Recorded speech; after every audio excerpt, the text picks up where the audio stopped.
আলাম ইয়াতিকুম রাসূলুম মিনকুম, ওরে জাহান্নামী ভাইরা, তোমাদের কাছে কি কোনো আহ্বান করনে ওয়ালা যায়নি? তোমাদের কাছে কি কোনো রাসূল যায়নি রে, যে তোমরা আজকে এই পথভ্রষ্ট হয়ে জাহান্নামে তোমরা পড়তে আরম্ভ করেছো? এর কারণ কি? তখন তারা এক এক করে বলতে থাকবে, ক্বালু বালা কদ জাআনা নাযীর, অবশ্যই অবশ্যই হ্যাঁ, আমাদের কাছে রাসূল গিয়েছিল, নবী গিয়েছিল, আহ্বান করনেওয়ালারা গিয়েছিল। আমরা সেই কথাগুলোকে আমরা কান দিয়ে শ্রবণ করেছিলাম, কিন্তু আমরা সেই কথাগুলোকে বিশ্বাস করিনি। ফাকাজ্জাবনা, আমরা সেই কথাগুলোকে যেন মিথ্যা রূপ ভেবেছিলাম, মিথ্যা ভেবেছিলাম।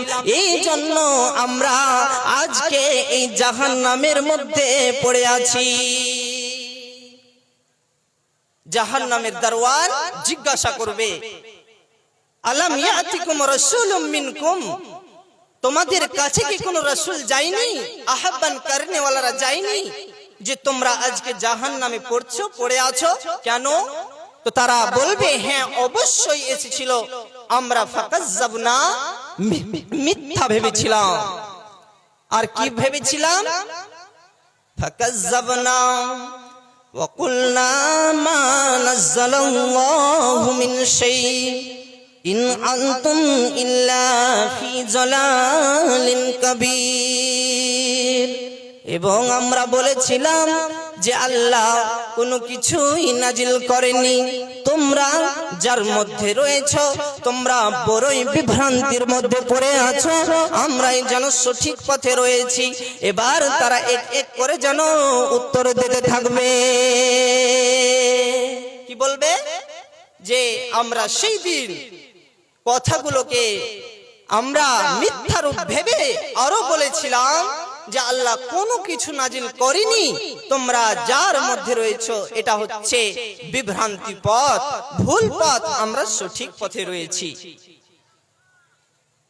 এবং তারা আরো বলবে, ওয়াকালু লাউ কুন্না নাসমাউ আও নাকিলু মা কুন্না ফি আসহাবিস সাঈর, তারা বলবে, আফসোস করবে আর বলবে, হায়রে হায়রে, সেই দিন কথাগুলোকে যদি আমরা শুনে, যদি আমাদের বিবেক খাটিয়ে, যদি বুদ্ধি দিয়ে আমরা যদি বুঝে নিতাম এবং যদি কাজে বাস্তবায়ন করতাম, তাহলে আজকে এই জাহান্নামী অপরাধীদের মধ্যে আমাকে অন্তর্ভুক্ত হতে হতো না। কি করলি তুই ভাবে এসে, মায়া জালে গেলি ফেসে, আজরাইল সে ধরবে কষে, কে বাঁচাবে তোর প্রাণ? ওরে রতুয়ার মুসলমান, তোরা হারাস না ঈমান, ওরে মালদার মুসলমান, তোরা হারাস না ঈমান।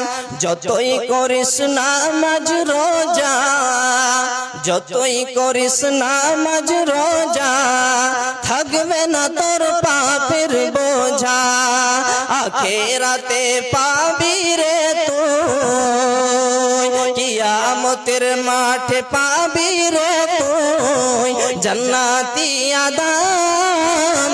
ওরে মালদার মুসলমান, তোরা হারাস না ঈমান, ওরে মা বোন আমার, তোমরাও হারায় না ঈমান। অতএব বাবজান ভাই আমার, ওরে আমার মা বোন, এই জাহান্নামীরা যেন আফসোস করবে আর এক এক করে যেন বলতে আরম্ভ করবে, আর যেন ফাতারাফু বিজামবিহিম ফাসুকাল লিআসহাবিস সাইর, এবং সেই ধ্বংস এই জাহান্নামীদের জন্য, এরা যেন খুব যেন অশান্তিতে যেন জীবন কাটবে, এদের যেন কোনো মতে সুখ শান্তি আসবে না, এরা যেন যেখানেই যাবে সেখানেই যেন অশান্তিতে আর যেন অশান্তিতে যেন জীবন যাপন করবে। এদের জন্য ধ্বংস, আর সেই ধ্বংসটাই হচ্ছে কি না তো জাহান্নাম। অতএব আমরা আজকে মুসলমান এই জাহান্নাম থেকে আমরা বাঁচতে চাই না।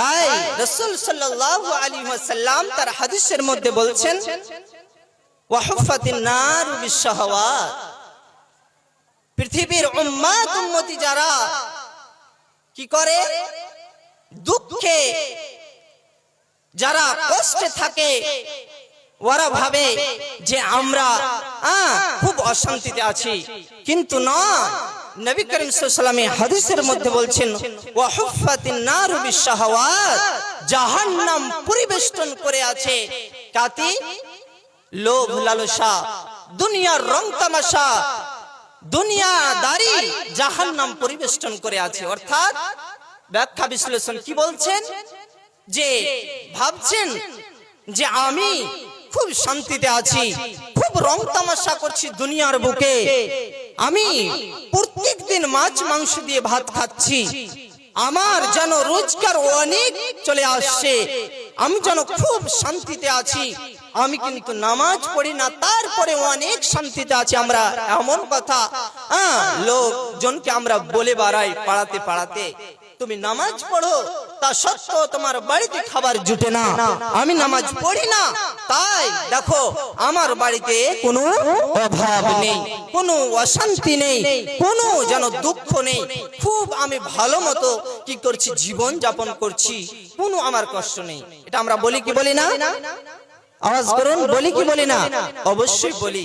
কিন্তু না, নবীর হাদিস বলছেন যে যারা দুনিয়াতে খুব সুখে আছে, যারা দুনিয়ার প্রেম প্রীতিতে যারা মানে পড়ে আছে, ভালোবাসায় দুনিয়ার ভালোবাসায় পড়ে আছে, ওদেরকে জাহান্নাম পরিবেষ্টন করে আছে।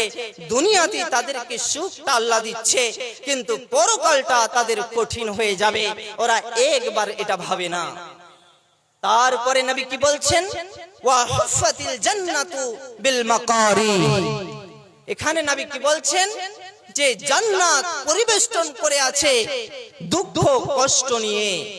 দেখেন বাবজান ভাই আমার, আমার বাড়িতে খুব কষ্ট, খুব অভাব, আমি যেন শান্তি পাচ্ছি না, কোন জায়গায় সাকসেস হতে পারছি না, খুব যেন আমার দুঃখ কষ্ট চারিদিক থেকে যেন চলে আসছে। আজকে বাবা মারা গেল, আবার কিছুদিন পর মা মারা গেল, আবার কিছুদিন পর যেন নিজ স্বামী মারা গেল, কিছুদিন পর আবার স্ত্রী মারা গেল।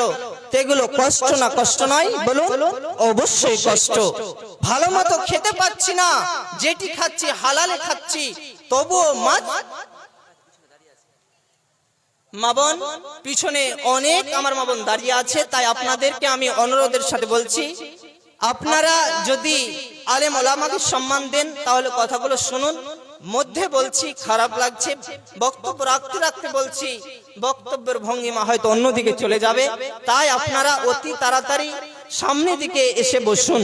মা বোন আপনারা যারা বসে আছেন একটু সরে সরে সামনের দিকে আসুন, পিছনের মা বোনদেরকে বসার ব্যবস্থা করে দেন, কেন ওনারা দাঁড়িয়ে আছে। আসুন মা বোন, চলে আসুন সামনের দিকে।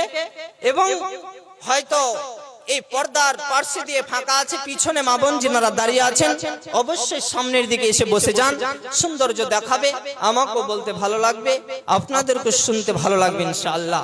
তাই চলে আসুন মা বোন, আপনাদের সম্মানটা আপনারা বজায় রাখুন। সাবধানে